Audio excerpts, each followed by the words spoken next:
Okay guys, this is day 2 of Cayuga Lake. Had a great day on day 1. 21.86 pounds, have a pretty good lead. Was a little nervous about day 2. Like I said in the video before, I didn't really stay south in practice for some reason. I was so worried about that one fish staying alive and getting more ice that I kind of left. And once I came back up, I knew I was going to be able to go down fuel-wise, so I was kind of nervous because it was going to be a lot windier this day, so it was going to be harder to see the fish on the beds and stuff like that, but I knew the fish were down there. I had a lot of beds in that area, but like I said, I wasn't the only one fishing that area on day 1, so I didn't know how much was left. So I made the run, and this wasn't like day 1 where I had specific spots that I was going to pull up onto and fish for. I kind of was just going to hit every marked bed I had. I knew there were some 3-pounders there Friday of practice, and I had some 2.5s and stuff like that.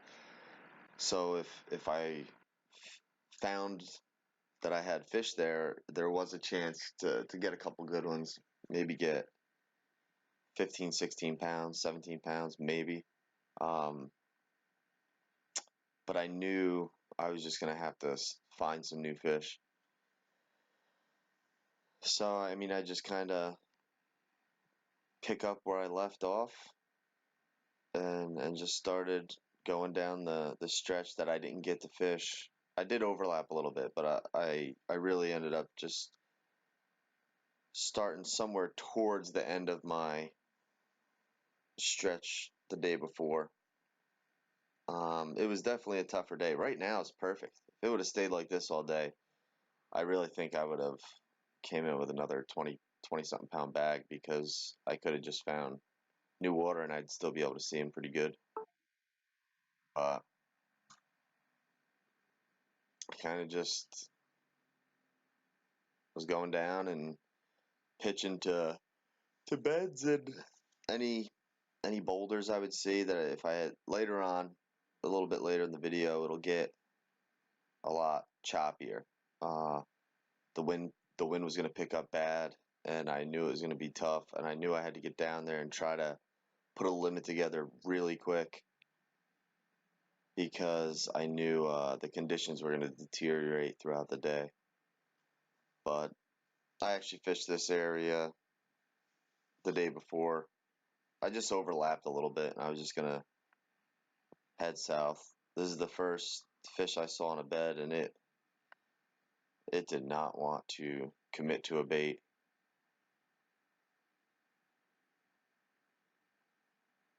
But, I mean, it was a crappy situation because I couldn't run down south on day 1. So I really had one day, and I found, a big bag of fish. It's just, I didn't have that 2 days. Yeah, he just popped off. He just jumped off. I didn't miss fish at all the day before, and that one jumped off, so wasn't off to a good start. But yeah, I really feel if I had 2 days of practice with a motor I could have ran with, I could have easily brought 20 plus to the scales each day, which it's kind of frustrating. Even if I would have stayed down south on day 1 and let my big fish live or die depending on how the day went, like if I didn't worry about coming up to get more ice, I had 3 or 4 other areas I wanted to check for beds that would have helped on day 2, because even if it's choppy, if I already know the bed's there, it's not going to be hard for me to catch them. It actually might be a little easier because he won't be able to see out of the water as well. So I mean, yeah, a couple mistakes cost me some weight.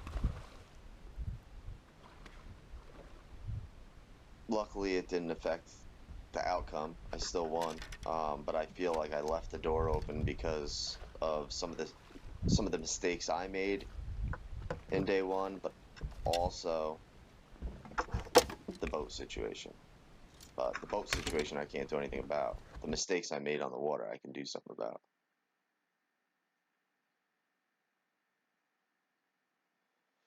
So luckily we got a good one, and that one it was like 3 3/4. That was my biggest fish of the day. I'm really concerned right now in the morning getting 5 quick. Trying to get 5 in the tank before I go up north. Because up north was going to be hard to fish too. I mean, it was going to be blowing everywhere. The wind was going to be terrible. It was going to be hard to get back. I was worried about that. So I wanted to get my 5 quick. The stuff I had up north, I figured the direction of the wind was going to blow that out to where I couldn't really fish that effectively. So it was very important for me to get a limit and get a big one south before I made the run, before the wind picked up and got too bad. And luckily I got a pretty good one, my first fish.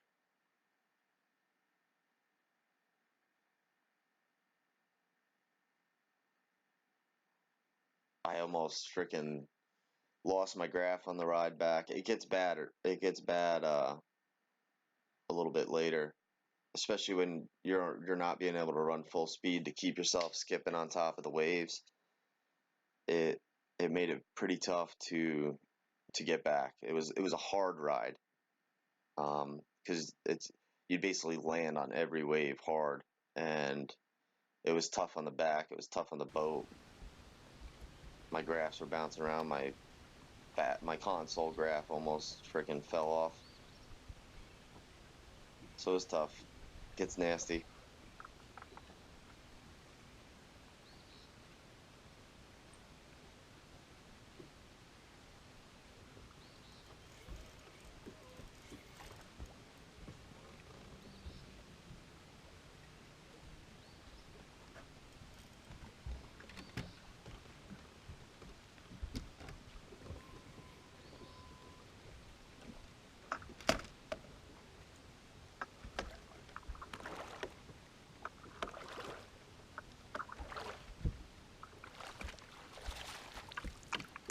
Just a 2.5.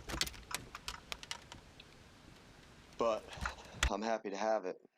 It's the situation I was in, so I can't complain at the way I'm starting. I did make a mistake today too, um, but we'll talk about that a little later when we kind of get to that part of the video.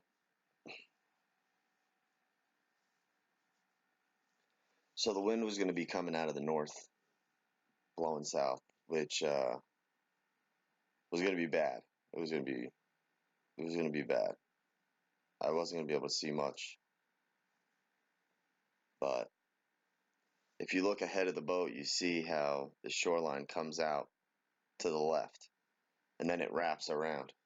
So my big mistake, I feel, day 2 is instead of running back north to try to find fish and fish an area that, I mean, I wasn't super confident with the north end. That's why I knew it was going to be bad up there too, and I didn't want to. I don't know. I didn't feel very confident I was going to catch a lot of fish up there with the conditions. But what I could have done was I could have ran south of where the shoreline sticks out and where it wraps around, and I could have checked that area for beds, because with the direction of the wind on the other side of that point where the shoreline sticks out, on the other side of that, it was going to be protected from the wind, and it was probably going to be somewhat slack water where I could still see and still locate beds. That would have been probably my best move after I fished my main stretch. That would have been fresh water to me, the water that I hadn't touched. So the chance of stumbling across 4 or 5 pounders on beds is a very strong possibility there. But it's not what I did.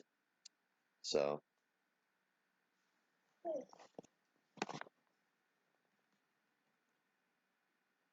but hope you enjoy the video. Uh, yeah, I mean these tournaments. I like these 2-day tournaments. They're fun. You got to manage your fish, and it kind of brings in a whole new set of skills you have to have in managing everything. Your fish, your areas, your planning your days. It's definitely a different beast. It's a different animal that you have to learn and get good at these multiple day tournaments. But it's super fun. I like going to these bigger bodies of water. We had really good bags in the tournament. A lot of people caught really good fish. So enjoy the video. We'll see if I can pull it out or not.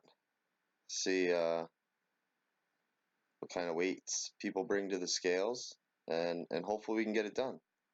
But as always, thanks for watching. Make sure you subscribe. Make sure you hit the notifications, and stay tuned for more videos. Take care.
31.89.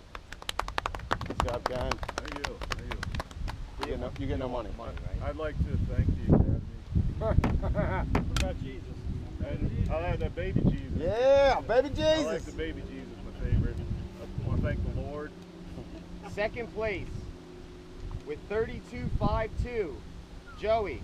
Yeah. Good job, man. I like Joey Jesus too. Gotta give him the Joey juice. First place was me with 35.37. Cheater. Good job, man.